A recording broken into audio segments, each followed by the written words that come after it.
Et nous, du coup, nous allons accueillir une comédienne de doublage très talentueuse et très modeste. Préparez-vous, justement. C'est Frédéric Marlot. C'est Frédéric Marlot. On peut l'accueillir, s'il vous plaît. Donc Frédéric Marlot, qui est une comédienne qui a déjà doublé dans One Piece, qui faisait Yoko. Elle a également doublé dans Hellsing. C'est ça, pour les fans d'animé, normalement, vous devez connaître. Présente-toi. Bonjour Frédéric. Bonjour Frédéric. Présente-toi. Ça marche. Alors, je rectifie tout de suite. En fait, quand on est comédien de doublage, on est avant tout comédien. Et ça, je tiens à le dire parce que... Elle a raison, elle n'est pas doubleuse, elle est comédienne avant je tout, suis puis comédienne, voilà. Brigitte Lecordier le dit très souvent. Voilà, La voix de Brigitte, Son qui est une Goku amie. enfant, de Son Gohan, si vous Voilà. connaissez. Donc on est comédien et donc moi je m'appelle Frédéric Marlot et j'ai commencé à faire des pièces de théâtre à la radio et on m'a dit que j'avais une voix qui pouvait coller au doublage et donc c'est comme ça que je suis venue au doublage et donc entre autres je fais du théâtre, je tourne et je fais du doublage et également ce qui m'enchante des doublages de manga. Des doublages de manga. Et comment... Voilà. Déjà, comment on pour ceux qui ne connaissent pas peut-être, comment on arrive dans le doublage ? Parce que tu es avant tout donc comédienne, puis peut-être commencer par ça. Ouais. Comment tu es passée de comédienne à comédienne de doublage aussi ? Eh ben, c'est ce que je viens de raconter. Ton parcours.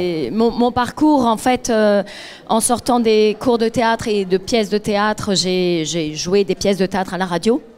Donc je travaillais déjà la voix et on m'a proposé de faire du doublage. Donc j'ai assisté beaucoup à des doublages et on m'a fait faire un essai et on m'a dit que j'avais... on t'a repéré un peu. On m'a repéré comme ça et alors à l'époque on pouvait assister beaucoup aux séances de doublage, ce qui est moins vrai aujourd'hui. Maintenant il faut faire des formations, souvent c'est ce que disent les DA, les directeurs artistiques, qu'il faut faire des formations et moi je me suis formée sur le tas, c'est-à-dire qu'en fait on assistait, on regardait la technique et petit à petit on passait d'un petit rôle, ambiance à quelques lignes, plus de lignes, etc. C'est l'expérience, mais c'est voilà exactement. Et donc aujourd'hui, effectivement, c'est plus compliqué d'assister comme ça. Il faut demander, il faut vraiment avoir des portes qui s'ouvrent et c'est plus compliqué. Mais il y a des formations qu'il n'y avait pas à mon époque. Il n'y avait pas à l'époque. Est-ce que tu te souviens de ton premier film ou ton premier animé que tu as doublé et quelle était cette expérience ? Que ça a été très facile pour toi tout de suite avec la bande rythmo ? Frédéric va nous expliquer le principe de la bande rythmo. Ou est-ce que c'était vraiment très dur les premières fois, 5 premières fois, 10 premières fois et au bout d'un moment, tu as pris le coup de main ? Alors en fait, moi, comme j'ai assisté beaucoup... pendant un mois, j'ai assisté au moins 2-3 fois par semaine. J'avais du temps, je venais de finir une pièce de théâtre. Et donc, j'ai appris le travail de la bande rythmo à blanc, comme ça, enfin, sans faire de bruit, évidemment, pour pas déranger les comédiens. Et donc, ça, c'est technique et je l'ai chopé assez vite parce que, bon, voilà, une fois qu'on a compris le principe. Mais la différence, et ça c'est important, c'est que quand on est soi-même à la barre, là tout d'un coup il y a le stress, on a l'impression que la bande rythmo va très très vite. Si près et si loin en même temps. Voilà, et on court après, et souvent c'est ce que je dis aux débutants, ne courez pas après les mots, vous avez le temps, parce qu'en fait le stress fait qu'on parle très très vite, alors qu'on a le temps, et après c'est vraiment en forgeant qu'on... Pour expliquer aux néophytes, en fait, une bande rythmo, c'est ce qui passe sous l'écran avec le texte de votre personnage que vous allez devoir interpréter. Et en même temps, sur l'écran, il y a l'acteur ou le personnage d'animé qui est en train de parler dans une autre langue. Souvent, c'est de l'anglais ou du japonais. Ou du japonais, Et donc, le regard du comédien ou de la comédienne doit aller sur la bande rythmo, sur l'écran, sur la bande rythmo, sur l'écran. Et souvent, dans le regard, on dit qu'il faut être dans l'œil du comédien ou de la comédienne. Bravo, Olivier. Pas dans la bouche. Exactement, c'est ce que je dis toujours, mais c'est ce que m'ont appris les DA, c'est que en fait, on a un œil qui est sur le texte, un autre œil qui est à l'image.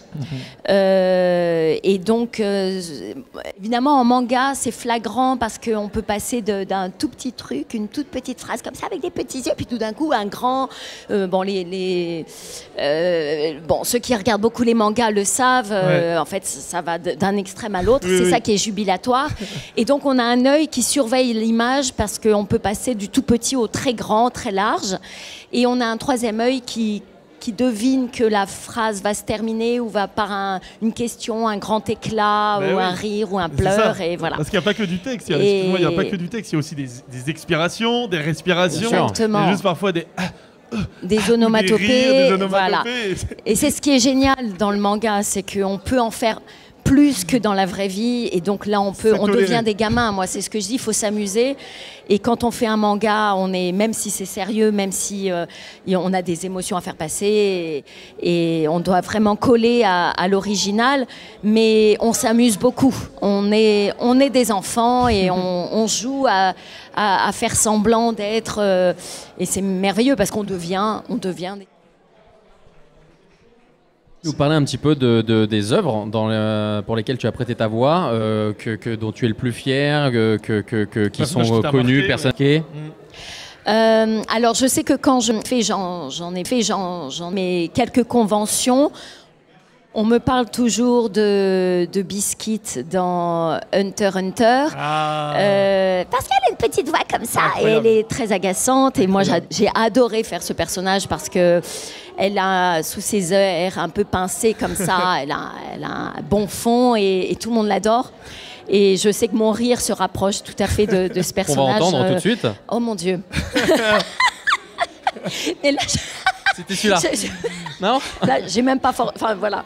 Il est venu tout seul, mais on me reconnaît souvent avec ce rire. Dès que je ris, on me dit c'est Biscuit, c'est Biscuit. Et celui-là, il m'a beaucoup marqué parce que j'adorais l'équipe, et puis bon, effectivement, il est attachant. Il est très attachant parce qu'elle est un peu pète sec comme ça, donc il y avait un truc à trouver d'amusant, et en même temps. Mais d'ailleurs, c'est quoi le processus de création pour un tel personnage? Est-ce qu'on t'envoie des images avant? Est-ce que tu le travailles chez toi, face au miroir, ou avec une radio? Ou est-ce que c'est le jour même? Parfois, t'as même pas l'écran. On découvre l'image en le faisant. Alors, souvent, on passe des essais, donc on découvre le personnage quand même, on nous raconte un peu l'histoire, mais ça va très très vite. Et en fait, quand on fait ce genre de série, on a le temps de dire... Parce que c'est sur de nombreux épisodes, nombreuses saisons, donc on l'adopte, on adopte le personnage, et donc après on ne fait que s'amuser. Mais c'est vraiment, c'est sur le moment, on a un ressenti par rapport à l'image et par rapport à ce qui a été fait évidemment. Et donc ça vient en fait, il faut laisser le corps, c'est le corps qui trouve la voix en fait, c'est vraiment, ça passe par le corps. Est-ce que ça t'est déjà arrivé d'interpréter un personnage comme ça sur un animé, et ensuite de carrément regarder l'animé, lire le manga? Est-ce que ça t'est arrivé ça? Genre Hunter x Hunter par exemple. Hunter x Hunter, je l'ai regardé un petit peu parce que j'avais envie de voir les copains surtout. Parce que moi je ne voyais pas toutes les scènes. Et donc j'ai été prise au jeu. Voilà. Et donc ça m'amusait. Moi je regarde jamais ce que je fais, mais quand même, on a envie, quand c'est un super personnage... on a envie de creuser un petit peu. Surtout, c'est que c'est de la dévotion, parce qu'il y a des personnages de manga qui durent depuis des années et des années. Donc, si tu te lances dans un personnage qui est né pour rester, voilà. Parfois, ça sort pas pendant 2 ans. Tu peux garder ce personnage et continuer à le travailler sur des années. Ah oui, et ça revient, c'est comme le vélo, ça se perd pas. Ah oui. Ah oui. Mais ça, il suffit d'avoir une image. Moi, je me souviens qu'un jour, j'avais fait un canard dans un dessin animé, et j'avais un tic vocal. Je mettais le doigt comme ça. Aux essais, c'est ce que j'ai fait. Et après, j'avais la voix du canard comme ça, juste en levant le doigt. Enfin, c'est tout bête, mais voilà, on a des trucs comme ça pour se remémorer les voix. C'est très physique quand même, on se donne beaucoup. C'est très physique. C'est très physique parce que là, c'est tout le corps qui bouge, et on peut pas être assis pour faire un dessin animé. Il faut vraiment, tout le corps joue, mais c'est comme si on était sur scène, vraiment. Et pour être dans l'action, on n'a pas le choix. Il faut engager tout le corps, la colonne d'air, mais c'est ça qui est amusant en même temps. Ça demande aussi beaucoup de sacrifices, parce que j'imagine que tu n'as pas le droit de tomber malade, tu n'as pas le droit d'avoir la voix enrouée. Tu n'as pas le droit de fumer. Ouais, tu n'as pas le droit de fumer. Alors moi, je ne fume pas. Pas les karaokés la veille d'un enregistrement. Ouais, voilà. En fait, pour moi, le plus dur, c'est les clims, parce que j'attrape la crève très vite. Et donc, je me couvre toujours la gorge pour pas être enrouée. Mais effectivement, nous, Notre vrai problème, c'est d'attraper froid. Parce que la voix est enrouée. Un peu avec Stéphane Escoffier, du coup, qui fait la voix de Luffy dans One Piece. Oui. Voilà, et qui me disait, elle adore doubler des films et des séries, mais vraiment, son plus grand plaisir, c'est les personnages d'animé. Et particulièrement Luffy, je sais pas si tu connais un petit peu One Piece. Évidemment. Voilà, une série qui dure depuis bientôt plus de 30 ans. Bien sûr. Donc Frédéric, oui. on va dévier sur le concert de Kaeline. Est-ce que tu peux vite fait nous dire justement ton actualité, dans quoi on va pouvoir t'entendre ou de quoi on va pouvoir te voir, parce que tu es aussi comédienne. Oui, alors là, je viens de tourner dans La Stagiaire avec Michel Bernier. J'avais une semaine de tournage avec elle. Donc je suis ravie. Qui sera diffusée sur France Télé. D'accord. C'est la saison 10, donc dans quelques mois. J'ai adoré. Et en doublage, j'ai une actualité. J'ai fait une création avec Brigitte Lecordier, Le Refuge d'Audrey, qui passe sur France Télé également. Ok. C'est très joli, j'ai le rôle principal, c'est un très joli dessin animé. Eh ben écoute, merci beaucoup Frédéric. On te retrouve, les gens peuvent te retrouver dans un atelier de doublage pour enseigner aux personnes justement qui seraient tentées de le faire. Bienvenue à Antony pour cette première édition. Merci beaucoup. Merci à vous. Merci beaucoup.